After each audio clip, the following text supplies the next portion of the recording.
Hey everybody, welcome back on my YouTube channel.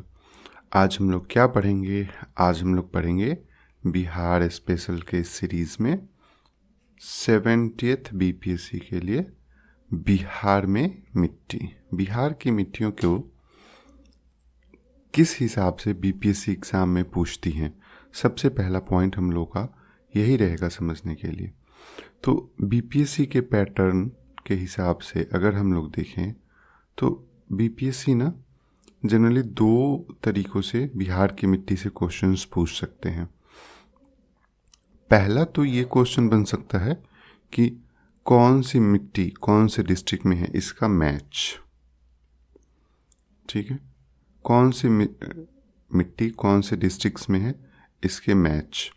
ठीक है, जैसे आपको दे दिया कि बलथर मिट्टी, बलसुंदरी मिट्टी, है ना। तो और कौन से डिस्ट्रिक्ट में कौन सा है, तो एक तो ये मैच कराने को। दूसरा क्वेश्चन ये बन सकता है कि कौन सी मिट्टी का कौन सा विशेषता है। जैसे कि आप तराई मिट्टी जो है, इसमें कौन सा उपज हो सकता है, खादर मिट्टी है, इसमें कौन सी उपज हो सकती है, कौन सी मिट्टी सबसे ज़्यादा उपजाऊ है ना। कौन सी मिट्टी अम्लीय है, कौन सी मिट्टी क्षारीय है ना। अब करेल के बाल मिट्टी है, या पुरानी जलोढ़ मिट्टी भी इसको कह देते हैं, दक्षिण बिहार की पुरानी जलोढ़ मिट्टी है। अब इसमें करेल क्षारीय है कि केबाल क्षारीय है, करेल अम्लीय है कि केबाल अम्लीय है। ठीक है, तो ऐसे कुछ क्वेश्चंस जो है ना सो जनरली पूछे जाते हैं। तो इसके अलावा पैटर्न तो कुछ और नहीं कहता कि क्या ही क्वेश्चन बन सकते हैं। तो बस हम लोग इसको मैप पे देखेंगे कि कौन सा डिस्ट्रिक्ट कहाँ है। केवल 2 पेज का ये टॉपिक है। इसमें एक बॉक्स भी है हमारे पास, जिससे हम लोग ये याद कर सकते हैं कि कौन सी मिट्टी जनरली कौन से एरिया में पाई जाती है और कुछ विशेषताएं हैं। इसके बाद ये टॉपिक ख़त्म। तो हम लोग इसकी शुरुआत करेंगे सबसे ऊपरी मिट्टी तराई मिट्टी से। ठीक है, सबसे ऊपरी मिट्टी तराई मिट्टी से। तराई मिट्टी के भी ऊपर एक मिट्टी है जो पर्वतीय पाद मिट्टी है। ये मिट्टी ना सोमेश्वर पहाड़ी के पश्चिमी चंपारण में, वेस्ट चंपारण में सोमेश्वर पहाड़ी के नीचे प्राप्त होता है। ठीक है, पर ये इस मिट्टी को पर्वतीय मिट्टी कहते हैं। इसके बाद जो मेजर इंपॉर्टेंट मिट्टी है वो है तराई की मिट्टी। तराई की मिट्टी पश्चिमी चंपारण से, वेस्ट चंपारण से लेकर किशनगंज तक एक चौड़ी पट्टी के रूप में जो है वो अवेलेबल है। ये सारी की सारी, ये जितनी भी आपको दिख रही है ना, ये सारी की सारी जो है तराई मिट्टी है। ठीक है, क्यों? क्योंकि बिहार है, बिहार के ऊपर क्या है, ये क्षेत्र नेपाल का क्षेत्र है। ठीक है, नेपाल जो है वो हिमालय के क्षेत्र में आता है और हिमालय के सबसे नीचे वाले हिस्से को तराई कहते हैं। तो ये जो मिट्टी है ये तराई मिट्टी है। ठीक है, तराई मिट्टी के ठीक दक्षिण में खादर मिट्टी अवेलेबल होती है। खादर मिट्टी के बारे में, जैसे तराई के बारे में एक दो और चीज़ें हैं। तराई मिट्टी देखिए उत्तरी सीमा के साथ साथ है, पश्चिमी चंपारण से किशनगंज तक का। इसका ये एक चौड़ी पट्टी है 5 से 7 किलोमीटर की, मतलब इसकी जो चौड़ाई है वो 5 से 7 किलोमीटर की एक चौड़ी पट्टी है ये। ठीक है, और इसका रंग हल्का भूरा एवं पीला होता है और इसमें कंकड़ एवं रेत की मात्रा अधिक होती है। इसके बाद जो दूसरा मिट्टी है वो है भांगड़ मिट्टी। ठीक है, हाँ, इसके बाद है भांगड़ मिट्टी। भांगड़ मिट्टी को बलसुंदरी मिट्टी भी कहते हैं। इसका ना 2 चीज़ हम लोग को देखना है। एक तो हम लोग को इसका रेंज देखना है। ठीक है, तो इसका रेंज क्या है? इसका रेंज है पूर्णिया सहरसा, लेकिन ना ये मुजफ्फरपुर ज़िले में भी पाया जाता है। ठीक है, मुजफ्फरपुर ज़िले में भी बलसुंदरी मिट्टी पाई जाती है। ये इसका सबसे इम्पॉर्टेंट क्वेश्चन है कि इसकी जो प्रकृति है वो क्षारीय है। क्षारीय प्रकृति का मतलब होता है जो भी मिट्टी ज़्यादा क्षारीय होती है उसमें सिंचाई के लिए अधिक पानी की आवश्यकता होती है और इसका भी रंग हल्का भूरा होता है। ठीक है, इसके बाद ना हम लोग के पास जो मेजर मिट्टी है वो है खादर। खादर मिट्टी उत्तरी बिहार की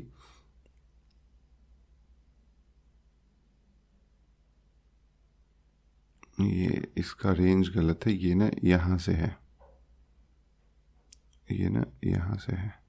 ठीक है, ये यहाँ से गया हुआ है, ये है खादर मिट्टी। ये गंगा के ना,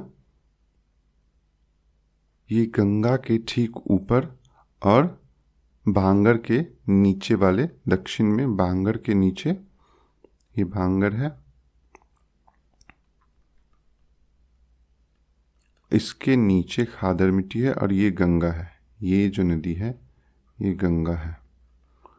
ठीक है, गंगा के ऊपर जो मिट्टी पाई जाती है वो है खादर मिट्टी। खादर मिट्टी ये ना नवीन जलोढ़ मिट्टी होती है और इसका विस्तार बांगर के दक्षिण में होता है। इसकी प्रकृति गैर क्षारीय है। ठीक है, नवीन जलोढ़ मिट्टी कौन सी मिट्टी होती है? नवीन जलोढ़ का मतलब है जो बाढ़ के कारण अधिक प्रभावित होती है और यहाँ की मिट्टी का जो ऊपरी स्तर होता है वो, जैसे सॉइल है, इसका अपर लेयर हमेशा बदलते रहता है। ठीक है, अपर लेयर चेंजिंग, ये जो है ये खादर मिट्टी है। ठीक है, इसका रंग भी हल्का गाढ़ा भूरा होता है और ये बांगर की तुलना में अधिक उपजाऊ होती है और इसकी जो प्रकृति है, नेचर है, वो अम्लीय है, यानी कि गैर क्षारीय है। तो खादर मिट्टी इस तरीके से यहाँ पे कंप्लीट है। इसके बाद है करेल केवाल, यानी कि पुरानी जलोढ़। दक्षिण भारत की ना पुरानी जलोढ़ इसको कहते हैं। ठीक है, बीच में एक और मिट्टी है वो है टाल मिट्टी। टाल मिट्टी या ताल मिट्टी, इसको कुछ भी कहते हैं। गंगा के जैसे उत्तर बिहार में सबसे उत्तरी छोर से ठीक नीचे की एक पट्टी है, इसको हम लोग तराई मिट्टी कहते हैं। वैसे गंगा के ठीक दक्षिण में एक ना 8 से 10 किलोमीटर चौड़ी एक मिट्टी की परत है, एक पट्टी है।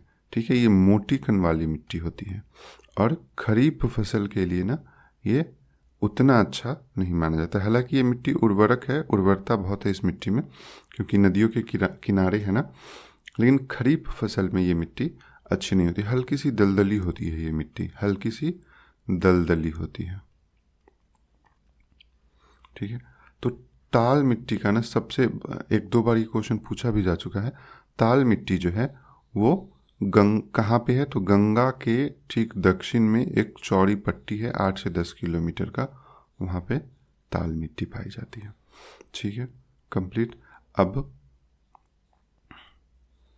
दक्षिण भारत की एक इम्पॉर्टेंट मिट्टी करेल केवाल मिट्टी। ठीक है, दक्षिण भारत की पुरानी जलोढ़ मिट्टी होती है ये। ठीक है, पुरानी जलोढ़ मिट्टी। जैसे दक्षिण बिहार की, जैसे उत्तर बिहार की पुरानी जलोढ़ मिट्टी जो है वो बांगर है। ठीक है, वैसे ही दक्षिण बिहार की पुरानी जलोढ़ मिट्टी क्या है? करेल केवाल। ठीक है, जो इसका जो रेंज है वो रोहतास से लेके और भागलपुर तक का है। करेल मिट्टी जो है ना, इसका होता है जो गुण है, जो नेचर है, वो क्षारीय है, यानी कि बेसिक है। और जो केवाल मिट्टी है उसका जो है गुण वो अम्लीय है। ठीक, तो ये एक मेजर मिट्टी है। इसके अलावा अभी 2 मिट्टियाँ और हैं इम्पॉर्टेंट। एक तो जो है वो लाल पीली मिट्टी है, तो ये ना झारखंड है, झारखंड। ठीक है, पलामू जिला वाला। ठीक है, पलामू जिला के उत्तर में झारखंड से, ठीक है, और बिहार के सबसे दक्षिणतम जो छोर है, ठीक है, वो वाला जो रेंज है, उस रेंज में जो मिट्टी पाई जाती है वो लाल पीली मिट्टी है। क्यों? क्योंकि यहाँ पे ये पठारी क्षेत्र है, तो ये पठारी मिट्टी भी कही जाती है। ठीक है, ये वस्तुतः बाकी मिट्टी के तुलना में कम उपजाऊ होती है। इसके बाद जो सबसे अंतिम मिट्टी है बिहार की वो है लाल बलुई मिट्टी, लाल बलुई मिट्टी। ठीक है, लाल बलुई मिट्टी के बारे में क्या है क्वेश्चन। लाल बलुई मिट्टी को ही बलथर मिट्टी भी कहा जाता है।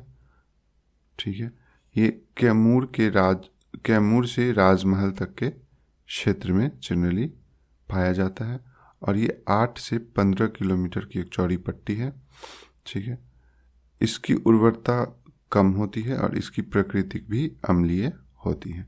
ठीक है, तो ये जनरली मोटे मोटे क्वेश्चंस थे जो बिहार की मिट्टी से रिलेटेड है।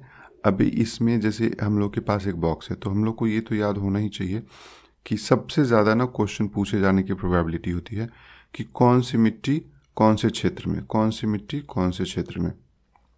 ठीक है, खादर का क्या है रेंज, करेल के बाल का क्या है रेंज।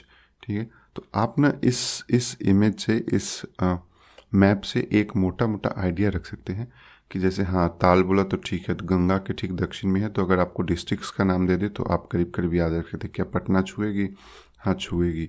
क्या वैशाली छुएगी, तो नहीं छुएगी, वैशाली उत्तर में है। ठीक है, तो ऐसे करके ना आप एक पूरा रेंज याद रख सकते हैं कि कौन सी मिट्टी कौन से क्षेत्र में पाई जाती है। ये जितना भी डेटा है ना, ये डेटा मैंने आपको कराया है, मेरी एक बुक रिलीज़ हुई है कॉस्मोस पब्लिकेशन से। ठीक है, बिहार स्पेशल की, उसी बुक से। ये बुक अमेज़न के ऊपर अवेलेबल है और पटना में, न्यू दिल्ली में, सभी जगह पे ऑफलाइन बुक स्टोर्स पे भी अवेलेबल है। ये पूरी की पूरी बुक मैप के माध्यम से बनाया गया है और प्रीवियस ईयर के एग्ज़ाम के पैटर्न को ध्यान में रखते हुए। तो अगर आप लोग को ठीक लगे तो आप इसको ऑनलाइन भी या ऑफलाइन भी परचेज कर सकते हैं। Thank you for watching my video.